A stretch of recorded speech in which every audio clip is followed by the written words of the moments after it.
How do you describe Cassandra? It begins with a C. How do you describe C? It's hard to say. It's time I started telling the truth. The landscape's echo. It's difficult sometimes to see. The skyscrapers sometimes don't follow straight lines. There is too much at stake. I hate yummy, yummy, yummy. I need to tell us sometime. Like a true fuck up, Pat was using again, using his superpowers.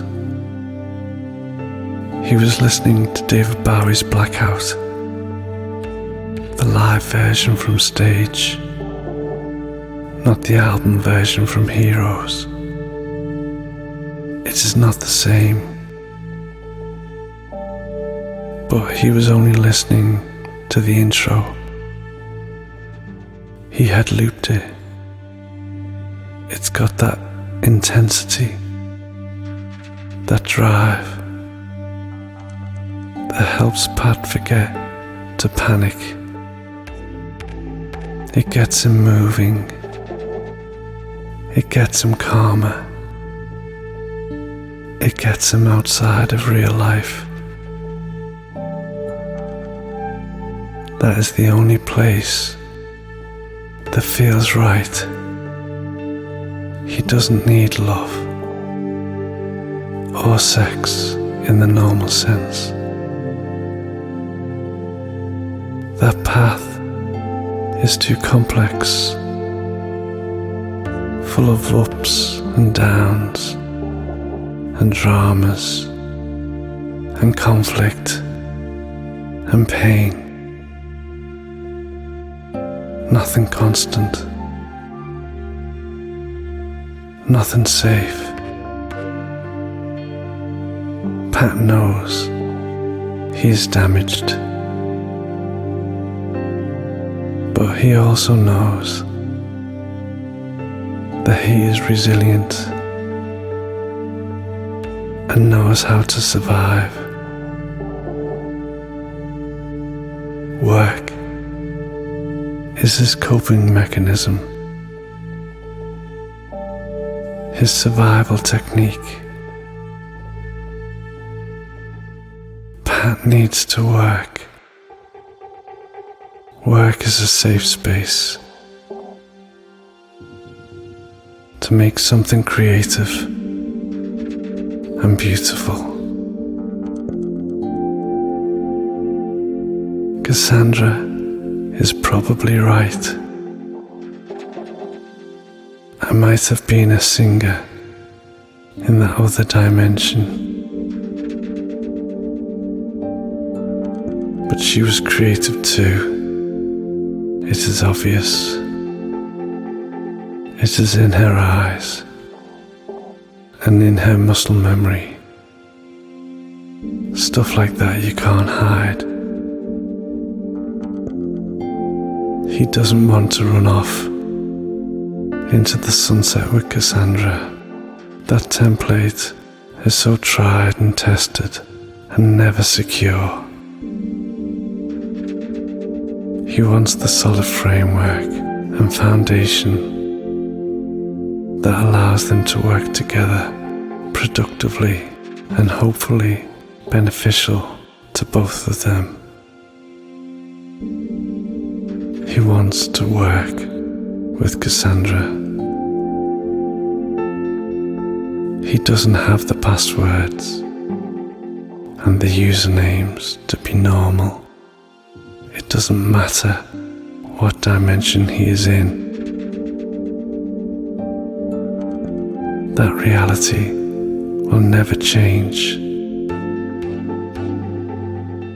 That is a given, a fixed parameter, but he does have the way into being creative. And so does Cassandra. And what is exciting is that Cassandra inspires him, even though he is in a cage. It doesn't matter one jot. The energy gets through, which means that they can make the music, make the art, make the films, make the world a better place.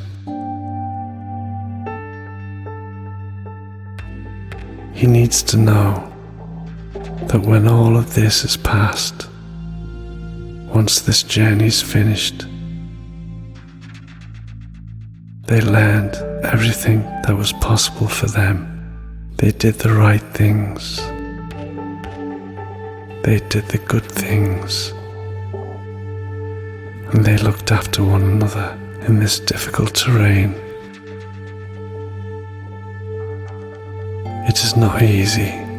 There is no template. This journey is not one big smiling face, but the price would be too high if they didn't make the journey together as friends, looking out for one another and hopefully creating, because that is what is clear. Cassandra creates. Cassandra emanates energy. Cassandra is always being strong. It is obvious she doesn't let her guard down. She is a loner like Pat, and you can't blame her. But she can trust Pat. He will let her be weak and not judge her. He will be there for her. He will be a true friend. Pat is a good listener. No drama, no pantomime, no fixed roles, no love and sex in that sense. Nothing to lose or gain. Just a beautiful partnership that is set up to help and nurture each other, to help the both of them to create, to be who they are meant to be, to go on the journey and to get through it. Being creative is not being in a war zone, but it is not easy, not at all. People burn out and give up all the time. People create lives that get too complicated, that leave no space for creativity. People try too hard and stop creating at the level they should be creating at. They give up without even knowing it.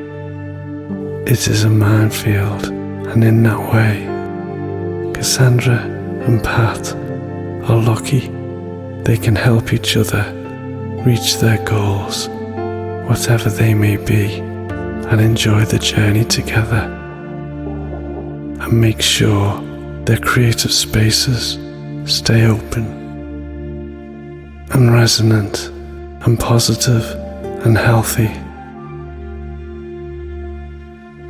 How do you describe Cassandra? It begins with a C. How do you describe C? It's hard to say. She's coffee. She's a film in black and white. She's colour. She's context on the blank screen. A wilderness without a name. I have no idea how to describe C, and I like it like that. She is not just physical coordinates and fixed points. She is something else. Closeness, the close-up, clarity, sizzling depth, deep, near, open textures, warm borders, always tells the truth. Real diamond dogs on a sunny day, in conversation, endless wings, circles that sing, the rise and fall of flow, a sound chaser of reach, a bookshelf made of selfish dreams, the bending inner self, the deviant light switch, computer screen, around the corner, the testament of green. 19 steps of struggle, 19 steps up the hill, 19 steps and aftershocks. The body held still. Postcard and portrait. Upside down triangle of beauty. The laughing one. Leonardo da Vinci. Hollywood doesn't love you. The world is not real. The words are speechless. The words are flesh. The words are recorded. Two faithful strangers, lost in some flowers, drawing the lost art. Going forwards when it's backwards, going backwards when it's forwards. In spite of the grief, in the beautiful hope that the secret peaks can be seen and are there to be touched and see them fold. The intimacy of the soul, slowly and softly, a trilogy of wild dreams, a diary of apple blossom, a piano on the dance floor, the daylight outside the safety zone, getting lost in the mainstream, watching the television, the cliche and the disbelief, the square one of childhood memories. 19 steps, 19 real things, 19 songs in the sky. It doesn't need to be analysed. The future is flicked on and off. Sometimes the letters are lost. Stories are like summer days. They tell you everything in the end, even if they never touch.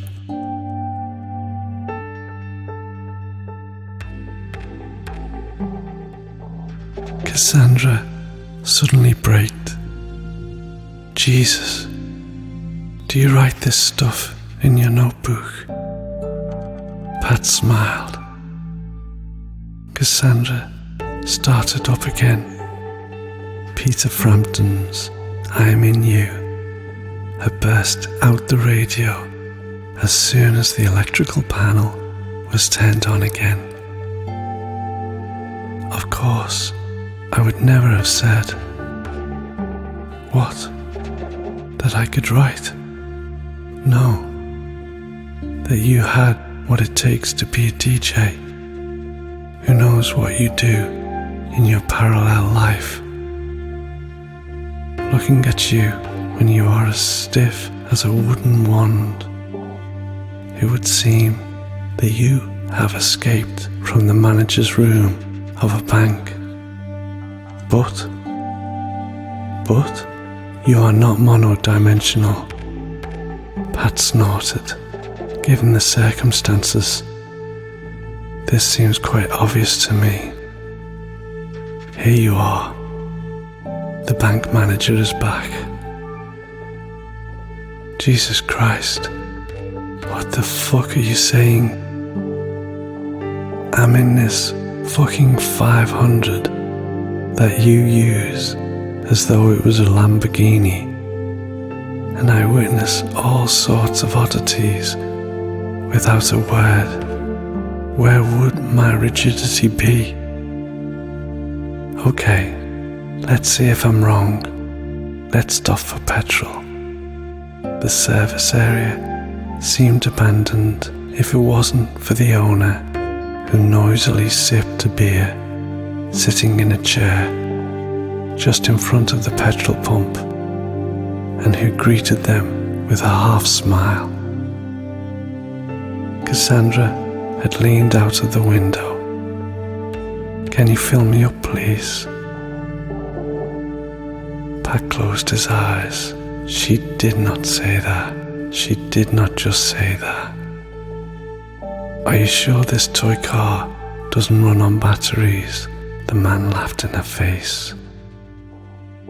Cassandra glanced at Pat, challenging him to do something. Pat sighed. Look, do not be witty and just do what the lady asked you, he said in Bogart's attitude.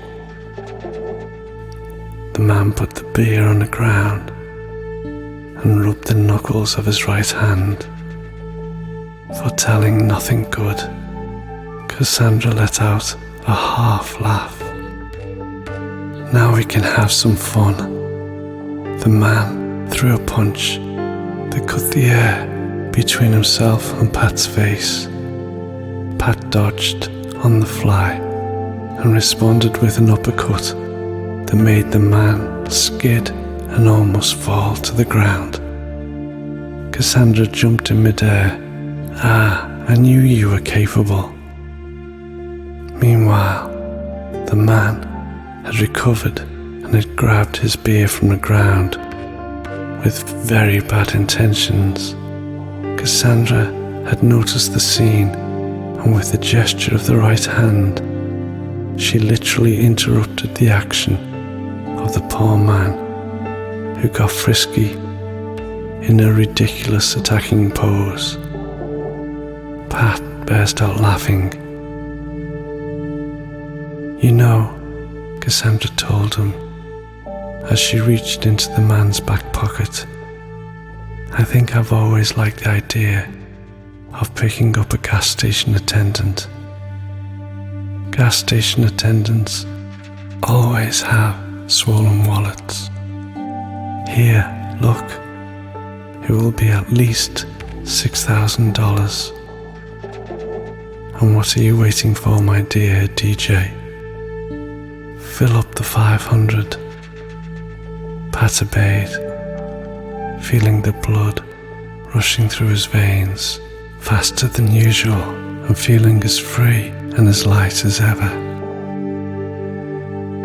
The sky looked pink, anticipating sunset by at least an hour, and the radio was now playing Stan Ridgway's Drive, she said.